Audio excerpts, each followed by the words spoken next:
Hello there, and welcome along to Season 2 and Episode 13 of the Gardener Ben podcast.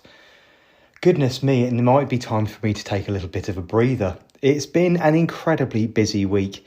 The season is motoring ahead with temperatures soaring to well in excess of 24 and 25 degrees, which for April and the very beginning of May is unseasonably warm. That means that the roses and everything else in the garden are motoring ahead, and I think we're around 3 or 4 weeks ahead of a normal season. With the first buds of the roses soon to break colour over this coming weekend, it's an exciting time in the garden indeed. This week has been a real roller coaster to say the least. Unbelievably busy at work with the grass growing and customers wanting bits and pieces done. Unbelievably busy here in my own garden as spring turns into early summer. And I've also been doing my own personal battle with a blimmin' squirrel who has been causing catastrophic damage in the garden this week. We have an awful lot of squirrels here fed by our neighbours, which can be a little bit frustrating, but they seem to entertain them. The squirrel unfortunately has taken a little bit of a liking to my large tree fern and took to digging in the top of the crown, causing catastrophic damage to this year's fronds as they started to unfurl. I'm not entirely sure the tree fern will recover or whether these fronds will be replaced, but I've lost around 8 or 9 in total. As a result, I've put Ethel onto full-time squirrel watch. She now sits at the French doors overlooking the patio, guarding the tree fern continuously. The little bugger also got into the greenhouse and went a little bit crazy, causing one of my benches to collapse, throwing around 13 or 14 brand new dahlia varieties to me this year onto the floor. When I got home, they were all upside down, broken and squashed, which was really not a very nice thing to come home to at all. It's not as bad as it first looks. They're a little bit squashed, a little bit bruised, but I think they will recover. Luckily for me, around half of the new varieties I added to my dahlia collection this year had already shown such signs of growth that they had been moved outside to the cold frame and were being hardened off. So the ones affected only represent around 50% of what I was bringing on this year, as well as the ones that are also in the ground. This only goes to highlight the fact that we have to share our outdoor spaces with nature, and not absolutely everything is in our control. It's bad enough dealing with the changing weather conditions, but also the pesky squirrels have really started to get on top of me this week. So I'm really looking forward to a long weekend in the garden over the bank holiday and catching up with lots of bits and pieces, much as I expect you are as well. This week's guest is John Williamson. He uses the handle on Instagram johnwilliamson.dartmoor, and he is one of the very few makers of the Devon stave basket left in the UK. I had a very informative and enjoyable chat with John a few weeks ago, and I hope that you enjoy listening to him talking about his beautiful baskets and the craft he has become a master of. Now, on today's episode of the podcast, I'm joined by John, who is, well, you're a Devon stave basket maker, aren't you, John?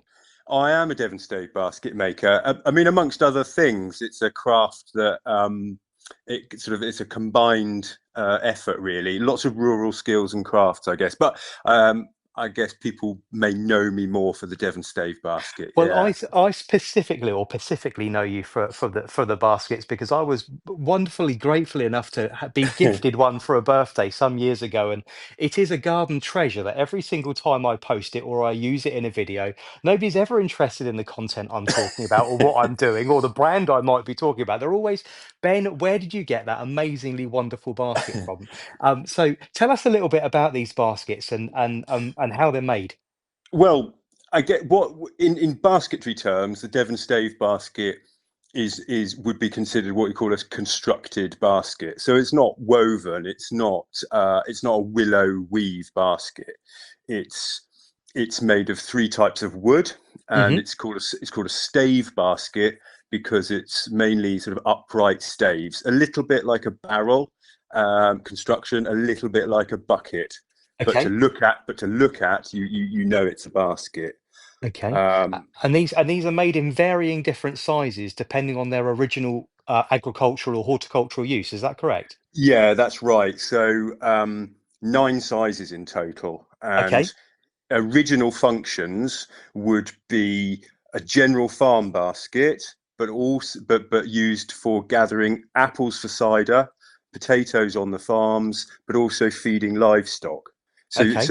they had to be a very tough basket, and the different sizes relate to volume measures. So at harvest time, um, when the families were on the farms and gathering the apples, it was a very easy way of knowing how much you had gathered in the day, rather than using scales. You could Yeah. just sort of it would be in bushels and quarter bushels, pecks, things like that, the old measures. And what would and what a harvester would be maybe paid by how many bushels they'd filled or and collected and Yeah, gathered? exactly. I mean, I guess a case in point would be the basket that you own, which is a size 5. I'm glad you've said me that because I never remember what size I've got. I know it's a big boy, but It it's is a a big size. boy. And it would be known in Devon Yeah. as a quarter bag basket. I'm Uh, writing this down so I don't do forget it. So it's a quarter bag. so the reason behind that is obviously that a bag of potatoes, 4 of the size 5s would fill that. Okay, it would fill a Um, sack. yeah, exactly. But So I'm never going to put a quarter of a sack of potatoes in my beautiful basket. I hope not. I use it for cutting dahlias and Exactly. That's all I've ever seen it. Beautifully huge-headed dahlias in. But they go. I mean, I suppose the interesting thing for me is they go down to very small. Yes. And the very small ones were perhaps used for feeding, I don't know, chickens or horses, and you would know you could get a guaranteed measure of grain in that way. Okay, yeah. So if you had a horse on a ration, a working ration, you'd know.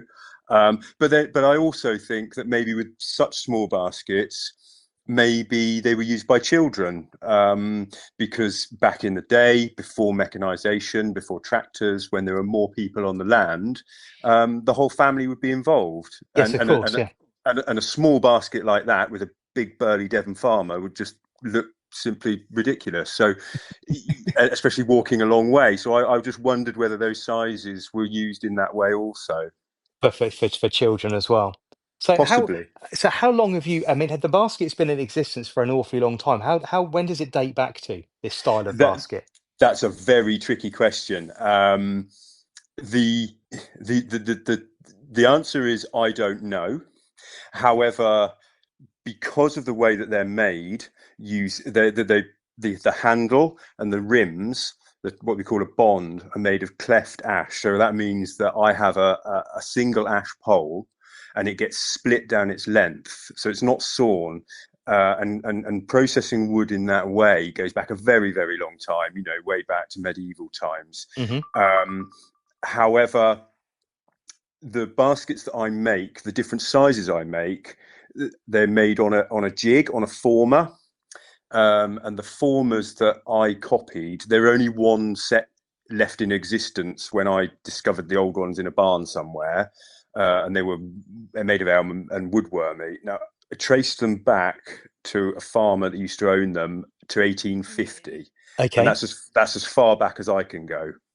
And that's Um, that's just sort of based on the equipment used to actually make them ex- rather than the ex- actual basket itself. yeah, exactly. So, in terms of historical evidence, that's really as far as we can go back, unless someone unearths another set that we can date back And I suppose with the Industrial Revolution as it happened and mechanization, as you were talking about a second ago, the poor thing almost died a death. It became obsolete, didn't it? Well, absolutely. So we had all of that going on with the mechanization, and the biggest death knell, I guess, would be the introduction of plastics and Yes, yeah. and a more commonly used use of metal as well. So and the introduction of the tractor. So that was really brought on by the Second World War, with technological advances accelerating then. And so after the Second World War, there were, I don't know, maybe 3 or 4 makers left in Devon. Um, And I uh, almost hate to ask now through grimest teeth, how many are left now? what, in Devon? Yes. I Okay, think oh, it's just me. it's just I you think, on your Tods. Oh no. yeah. Well, I mean, there are a few people in elsewhere in the country who are, I don't know, sporadically making one of the size, like, a size 2, Yes. which is a common size. It's a really useful size. But in terms of the 9 sizes, that's just me. Okay, all Um, right. So very specific. And how long have you been making baskets yourself? well, these about 10 years. So, Okay. but it was a slow process because um, I sort of floated around them for a while and then just got more and more interested in them. And then the more interest I got into them, the more I started to discover more things about them that made me even more interested. That, that sort of, that we're talking about the cultural history of it, the Yes, yeah. mechanization, and the wood species, and how people lived and worked. All of these things come into the basket. So the more interested I got, the more I made. And the other thing is that because of the 9 sizes, I was able to copy the original existing set, which we talked about earlier, and made my own set. Hmm. Um, but off the back of that, every few months when I had some spare time from doing other things, I was able to just sort of sit down, think about it a bit more, and put another one together. So they Yeah. didn't all sort of happen at the same time. Um, and because there weren't any previous examples for me to copy as such, other than the dimensions of the handles and the rims, there was a fair bit of guesswork, but also, believe it or not, quite a lot of time sat down at a desk with graph paper, figuring out angles and dimensions and all of that. Because Yeah. each size needs to relate to a volume measure too. But also Um, also making them now very, very authentically you as well. So an original style of basket with John's own take on it, and yeah, you've tweaked them, and exactly. and Yeah, and I'm assuming that would have happened with every basket maker that was in existence. For instance, in the 18 and I, early I, 1900s, they would have all yeah, had ever so slightly different techniques or different sizes and exactly, shapes. exactly, and from even from region, town to town, I guess everybody would have had slightly different formers, or maybe a bit bespoke with a customer with a certain different need or something like that. Yeah. But it was the fascinating thing for me was to actually, the first time I ever made any of each of one size was to see that thing growing in front of me, having not seen or be able to see a previous example. Yeah. I mean, that sort of voyage of discovery with them is what has kept me going with them, really. Um, Well, for yeah. me, for me, I mean, I'm a bit funny with what I have and what I don't have. I mean, I saw this. I mean, I don't know how I stumbled across your profile, nearly Mm, 5 years ago, but I mm. stumbled across your profile and thought, goodness me, that's absolutely beautiful. And I'm really tactile. I'm very, very texture orientated and touch orientated. And Yeah, for me, the patina and the look. I mean, it's obviously incredibly practical, but it just oozes something I want to touch, something I want to feel, yeah, something I want to use again. And I want to, it sounds awful. I want to beat it about and I want to use it and I want to yeah. get it dirty and it just gets better with Absolutely. age. Absolutely. So obviously that was one of the first things when I was sort of skirting around them. It's the look of them. It's the aesthetic that brought me in too. Yeah. Um, and then off the back of that, you start to sort of, as you say, they develop a patina and they get a bit more depth. And for me as the maker, that initial aesthetic then it became to have more depth when I began to research more about the material, the construction, and I think the things we've talked about, that sort of cultural relevance to them Yeah. being a strictly Devon basket with that identity, and so lots of those other things started to come in and just increase the attraction for me too. And as you say, they're textural because they're made of 3 different types of wood, and those 3 different types of wood have their own different textures. And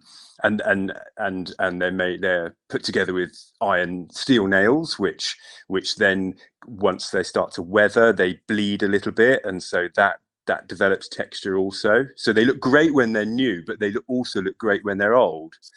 Um, and and I suppose the other thing which is of interest to me is their longevity. Often baskets were made to almost be throwaway, Hmm. And so once worn out, within how, depending on use, they might only last a year. In not the stave basket, but a sort of woven basket might last only a year in hard use on the farm. But these baskets were clearly meant to last, and that's attractive to me too. To have, to, in this day and age, in a kind of more throwaway society, to have an object that was originally built to last and still does. And that's appealing. That's very appealing to me.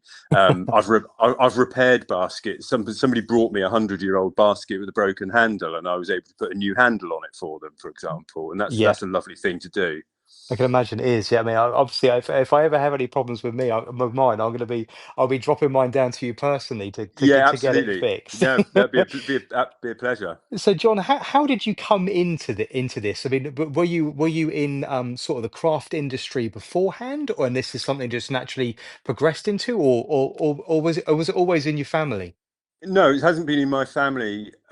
It's a mix of things. It's a mix of I mean, a long time ago, I I gained a degree in three-dimensional design. So Okay. sort of in the craft element of that, a designer maker degree. So that was bespoke one-off pieces. So I have that interest in the way materials work and that aesthetics and the function element of objects, but also growing up on the edge of Dartmoor, I've always lived a sort of rural, crafty life, if you like, a Hmm. dry stone walling, hedge laying, woodland management, that kind of thing, but also making greenwood objects as well. From like hazel hurdles, for example, those sorts of traditional woodland crafts. Yes. So a lot of the processes and techniques, they're all in the Devon stave basket. So I was able to the old examples that I was able to see, sometimes in old pictures, I could see that if I sort of put the skills together from various other different points of what I do, I would probably be able to put one of these things together. That's how I sort of came to it, and Yeah. and one of the things is, again, it's that sort of,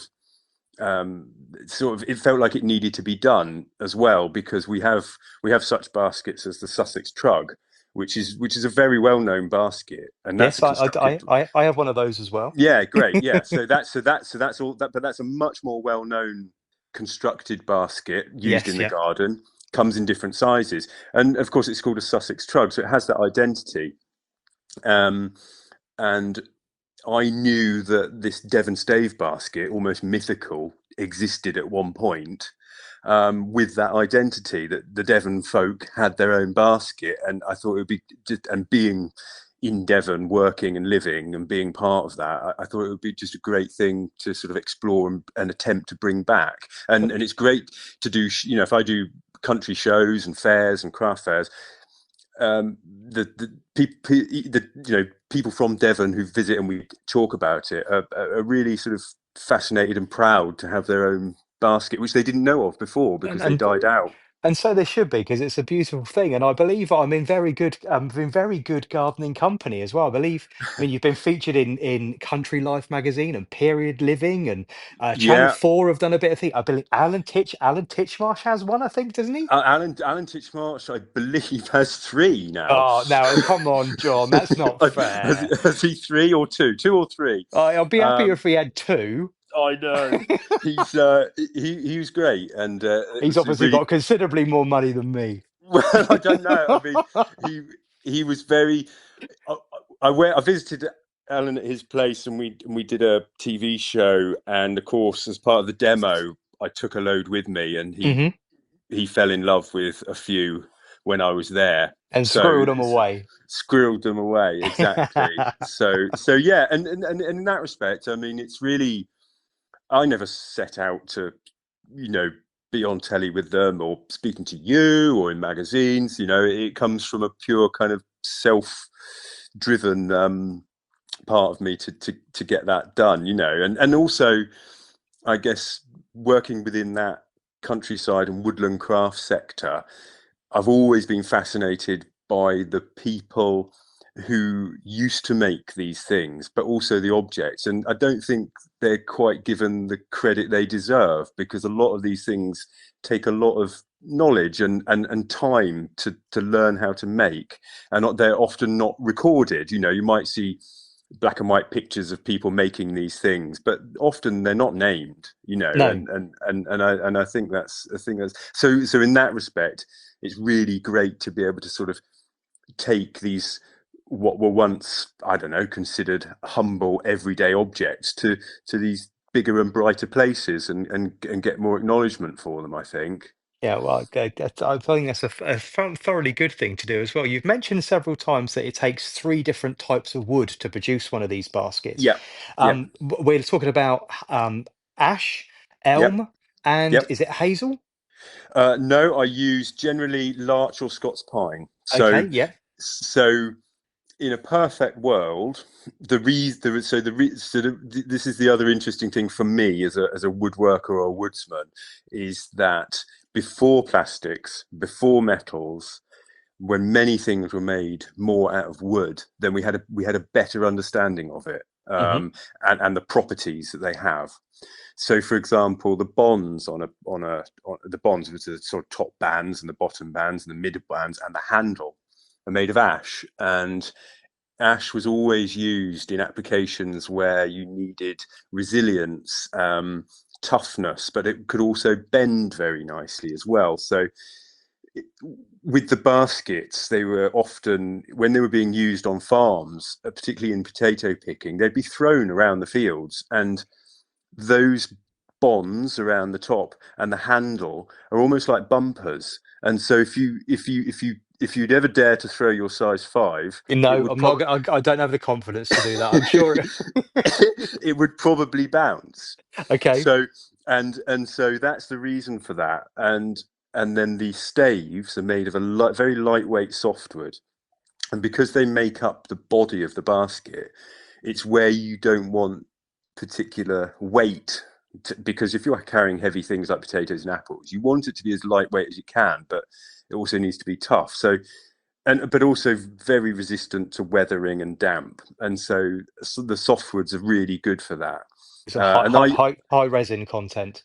Yeah, exactly. But still fairly lightweight for their volume. Yeah. And I use larch, and people often say, well, if they're this old, if these are really old baskets, then why are you using these introduction softwoods? And it's a good point. And perhaps sort of, in the medieval times, they were made of cleft oak, split oak, like a bucket would be. But a lot of people don't realize often that European larch has been in this country since the 1400s, Hmm. and so would quite probably be used for them. And it came, when it was introduced in the 1400s, it came from round about the Swiss Alps area, where it was used for buckets and pails within dairy industry. So Yeah. I often wonder whether that sort of transported that way. Yeah. The base is made of elm, and the elm was often found in large planks, very available, which it isn't today due to Dutch elm disease. But before Dutch elm disease, it was available in very large, wide planks, and it has a very wavy grain, which means it doesn't split and it's rot resistant, etc. Hmm. So for that application of used in a base of a basket, it's really very good, and it will take a nail all the way around, which is why it's very good for a stave basket due to the construction. Elm was often used in coffins, for example, or uh, because it had to take a nail in the end grain, or it was used in stables where it would have to take a kick from an animal, and it would do that.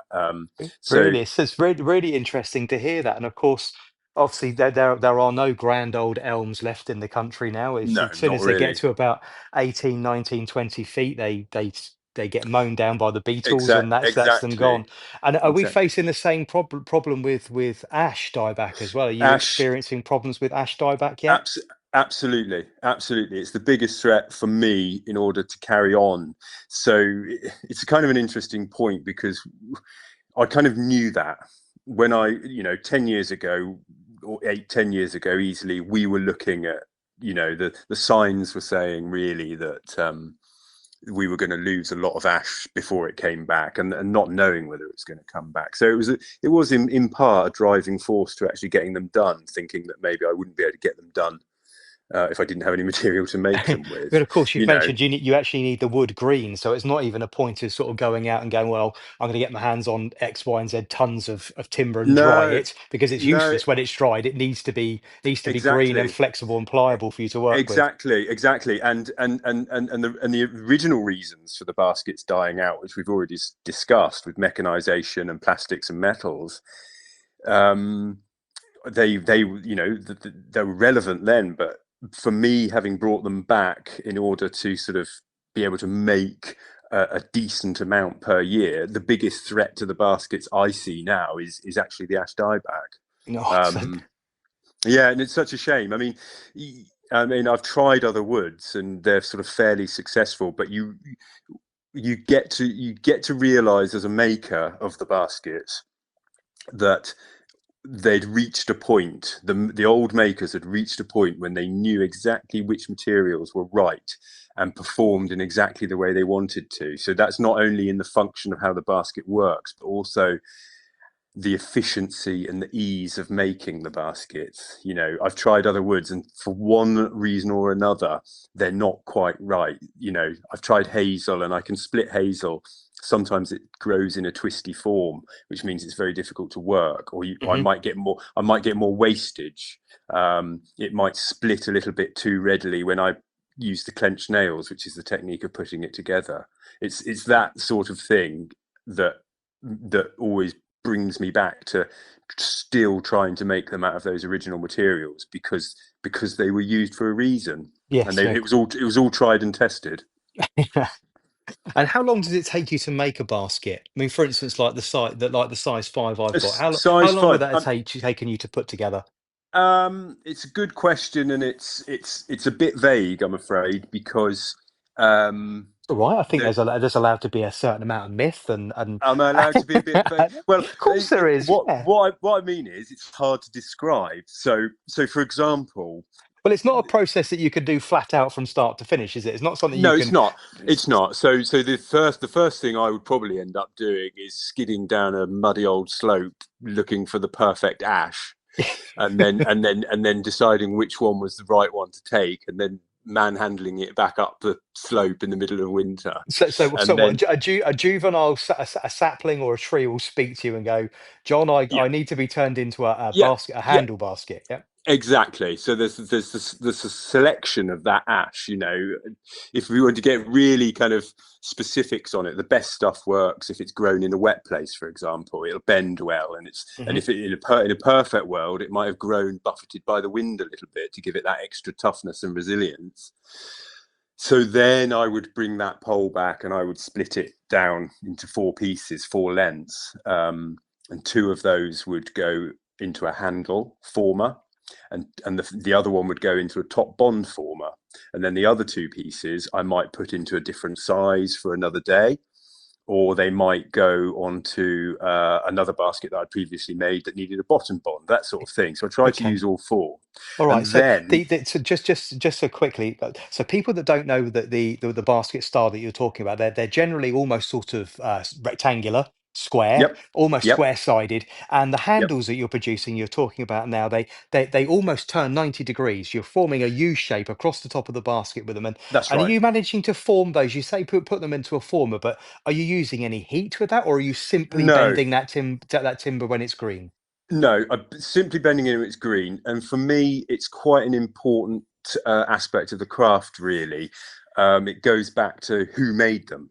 So Yeah. they were made by farmers on wet days when nothing else could be done, Okay. and it was to add a little bit of extra money into the annual pot for the farm.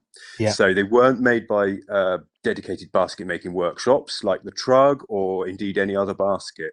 They might possibly be traded for other goods with the farmer down the road. hmm Um, but the point of that is that because there wasn't a dedicated workshop, and the workshop would have been used for all the other jobs associated with the farm, you might not necessarily have it set up for baskets all the time. So you might not have a steam chest or some way of applying heat. Instead, the thing to do is to select the right ash and know that it's going to do the job for you by bending it green without any other treatment. And in doing so, you get a really good, strong handle and a strong rim because you've chosen the right ash to begin with. So it comes down to kind of woodcraft or knowledge of your locality, I guess. Yeah. And a lot of that would have been, before plastics, before anything else, and when things were made out of natural materials. I do think that people had a better connection with the landscape in that way. They would know where to go for their materials within walking distance. And I think that's one of the things that we've lost with mass production and that kind of thing.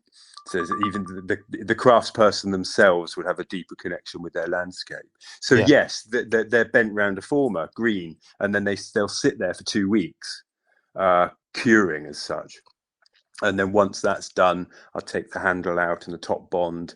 In the meantime, I'll have made a base, and I'll fit those three components together, and then I can start filling it in with the staves and put a bottom bond on it. And if it's a bigger one like yours, it'll have a central bond as well. So once I've done that initial scrabbling down the slope and splitting and putting it into a former, leaving it for 2 weeks, That's the fun bit. that's the fun bit, the sort of foraging side of it, if you like. Yeah.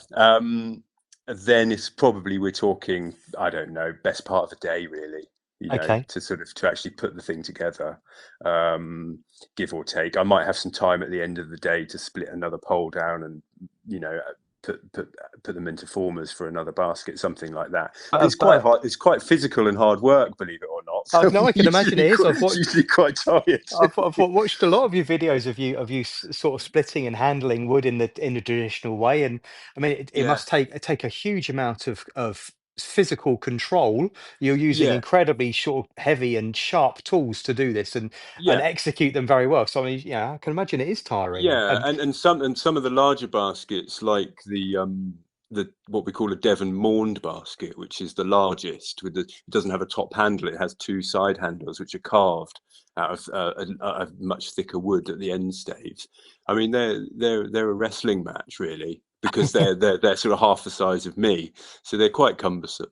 And Um, I suppose that once it gets to that sort of stage, it is basically that's as big as the basket can get. If that's as big as the basket maker can handle, that's pretty yeah, I much think as the so. size of the basket. That's how big it can be. Yeah, and it makes you sort of think about, these size baskets when filled with apples and potatoes. I mean, they're incredibly heavy. I mean, Yes, yeah. it's the health and safety didn't exist in those days. I know. That.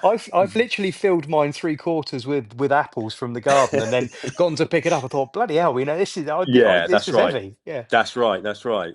I mean, so is one thing we haven't talked about, is the two styles. Is that Again, I was just about to mention it. Yeah, you got right? almost Yeah. a self-washing colander basket type That's thing. right. Yeah. So you'd have two styles of basket. One is what you call a closed stave, which is where the staves are very close together, and it's not watertight, but it would hold grain. Hmm. And ideally, I think you wouldn't want it to hold water because it would just go. The basket wouldn't last very long. Um, but then on the other, so you also have an open stave basket, which is designed to have gaps between the staves, and so when gathering potatoes in areas of heavy soil, which are a lot in Devon, a lot of clay, and stones, those sorts of things would fall through, where the potatoes would stay in. And also, they were often used within cider pressing too. So if you were using them to gather apples, they could be dunked in a trough or under a Hmm. stream or under running water to clean them off before they go through the crusher to make the cider. And Yeah.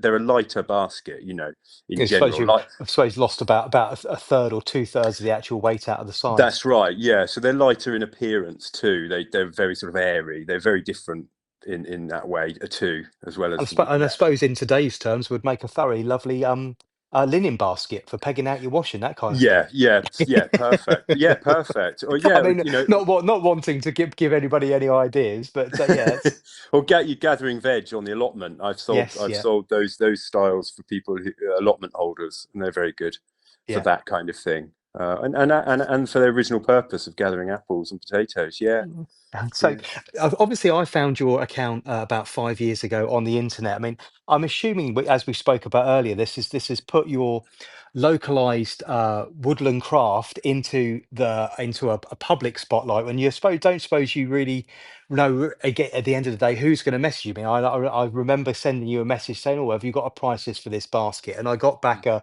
this is the funniest response I've ever had from anybody, I must admit.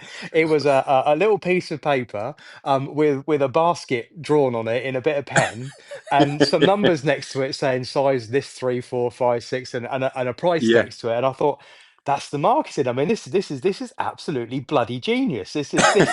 It's a kind I mean, of you've got a website and everything now, John. I mean, what I happened? know, I know. It's a kind of, I still try and keep the low tech aesthetic going, but it's part of my USP. I can't not do my incredibly artistic work anymore. I still have to do that, and I did start off like that.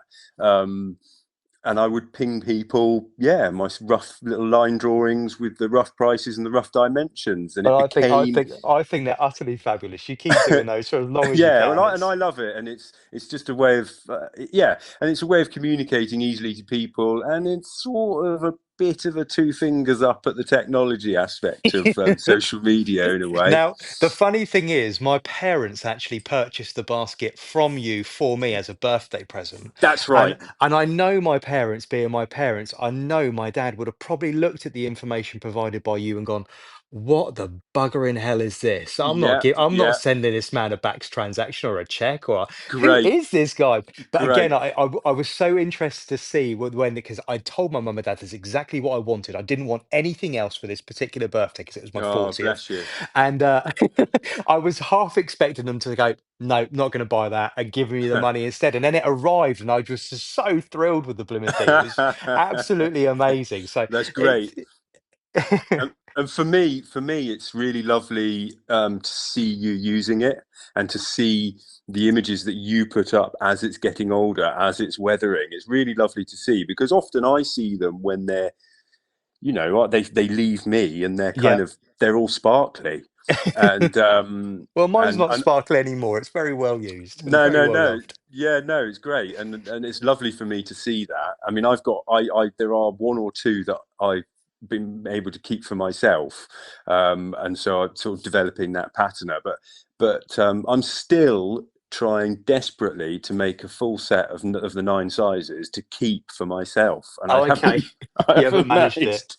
No, and a Because lot of someone's them are because I'm yeah. assuming someone's always reaching out and say, "John, have you got one of these?" And you go, "Oh, yeah, I have. I wanted that one for Yeah. me, but yeah." Yeah. Oh no, it's another one gone. Yeah. It's just dreadful, isn't it? I'm supposed to be a basket maker, sort of selling baskets, and all I want to do is keep them all, really. Doesn't make for a very good business plan, I No, must it admit. doesn't But really. No, I mean it was never a money thing to start with. And so I kind of cling on to that. And a lot, and because they're getting rarer because of the things we've talked about in terms of the materials, Mhm. they're getting a lot more interest from, I guess, galleries and exhibitions now. There's a lot more interest in the sort of traditional basketry, regional basketry, and so one of the reasons I'm trying to get a full set together to sort of hold on to is that I've got a set that can travel around to these places and be those talking points. Yes, So yeah. that's my kind of aim at the moment, is just to try and get at least one of every size and lock it away somewhere. Because of course you do actually do sort of craft and woodland craft shows as well. So is there anywhere that people can come and see you this year if people are listening and they're traveling about? Are you doing any shows this year? And yeah, I am, and I can't remember the dates. However, the one I'm doing is in the big craft. It's called Craft Festival, and it's in Bovey Tracy in Devon. And if you're sort of a crafty person, you will know this festival, and that's in June. I It's haven't in got the June. exact date. It's early June. So the weather would have just about broken, then it'll be nice and warm and dry, and Yeah, people can yeah, come and and it's have a look at come and have a look at your beautiful baskets. yeah, and we can get and what I enjoy about those things, conversations just tend to go everywhere because people always have a different take on them. It's a sort of overused phrase to sort of say, well, it's a vehicle for discussing this, but they do. We end up, I can talk to foresters, about what's going on with ash dieback just based off the basket, or I might bump into some people of the generation where they can remember actually using them on the farms, and we end up reminiscing, and I learn more about how they were used. So it's always really valuable for me to do those shows, especially in Devon, And I suppose because there also must be a generation of people that must be coming across these things in sort of sheds and outbuildings and barns that, yeah, they've been sat there for decades and nobody really knew what quite. I mean, they obviously looked pretty and looked quite well worn and well made, but don't actually really know what they are. And because no, these things are built to last for decades on end, aren't they? I mean, yeah, that's right. I mean, you so know, I talked about I sort of repaired a handle on a 100-year-old one, and so I've people send me images, obviously mainly from Devon because that's where they turn up. Somebody sent me an image not too long ago of one that they'd found in a grain store, and the rim had been repaired with a bit of angle iron and a bit of blue alkathene plumbing pipe, and but it was still being used, and they were using it as a scoop for grain, okay. and just being patched up by the farmer. So although Um, you can't obviously give me an exact location, but where's the strangest place or the furthest flung place you've sent one of your beautiful baskets to? I've sent quite a few to New York, which is kind of exotic for me, I suppose. And I've been asked to send to Australia, but I can't because they're organic substances. Okay, and they won't Um, let them travel through the no, border they for won't because travel through. But I suppose New York is, yeah. I've sent several to New York well, you might be last getting year. you might get a few messages off the back of the podcast, hopefully from people in America, because again, the podcast's very popular in the New England and New Hampshire states, so Yes, uh, yeah, that makes sense. where they like everything British. So Yeah, and also there's a connection with Devon because the Pilgrim Fathers sailed from Plymouth, you see. So yes, there's that Devon farm rural connection, and I I suppose they think. must have taken some baskets with them back then as well. I mean, They're probably still going. probably. Oh dear. Okay, so so your baskets are all made to order. So if anybody actually does want a basket from you, they can drop you a message on Yeah, Instagram. You're using the handle johnwilliamson.dartmoor. Is that correct? Have I got that right? that's the one. I mean, I don't tend to use anything else. I mean, I'm not on Facebook or Twitter or anything like. I mean, Oh no, Instagram. stay away from most of those places. They're Yeah. not good for you. No. So Instagram's my favorite, and it's a really good. I'm sort of familiar with it, and I can do. Sometimes I do educational videos. Sometimes I do videos just for fun. Sometimes I go all over the place with it. But usually, sometimes there might be a glimmer of knowledge in there that I'm trying to impart. Not I think always. your media, I think, is very much like me. It's a sort of a rambling story of bits and pieces, and you Yeah. go wherever the thread goes. And I think that's lovely.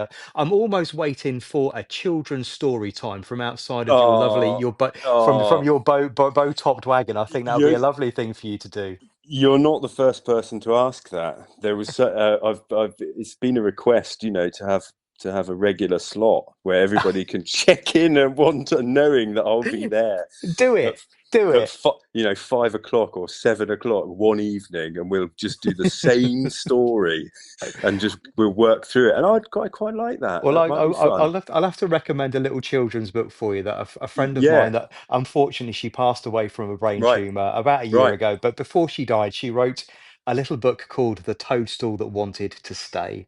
And Okay. it's about mortality and the fact this toadstool knew it was the end of its time and wanted desperately to stay in a beautiful world. And I've read that one as a fireside story on a couple of occasions. But Okay. that would be a lovely little book for you to start with, I think. The Toadstool Well, That well, Wanted to Stay.